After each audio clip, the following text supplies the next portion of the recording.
Hello guys, welcome back to our channel Srilasya. ఈరోజు మనం multigrain dosa ఎలా చేసుకోవాలో చూసేద్దాం. ఇక్కడ నేను కందిపప్పు, మినప్పప్పు, పెసరపప్పు, బాస్మతి రైస్, గ్రీన్ గ్రామ్ అన్నీ యాడ్ చేశానండి.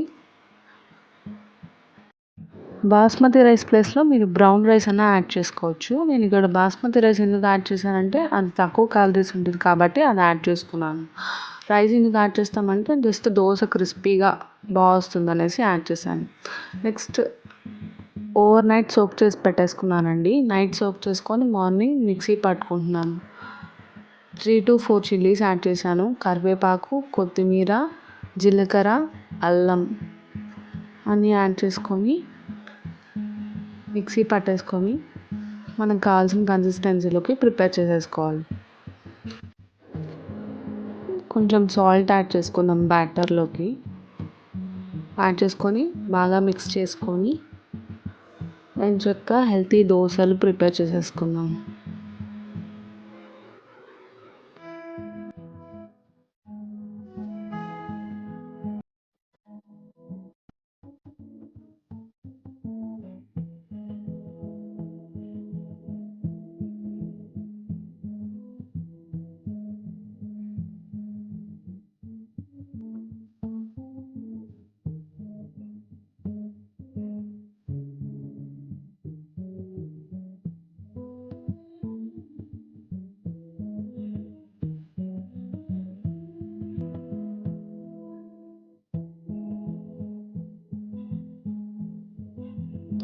ఇప్పుడు నేను ఈ హెల్తీ దోశని పీనట్ చట్నీ అండ్ పండు మిరపకాయల పచ్చడితో సర్వ్ చేసుకున్నాను. చాలా యమ్మీగా హెల్తీగా ఉంటుంది. తప్పకుండా ట్రై చేయండి. ఎలా వచ్చిందో కామెంట్ సెక్షన్లో కామెంట్ చేయండి.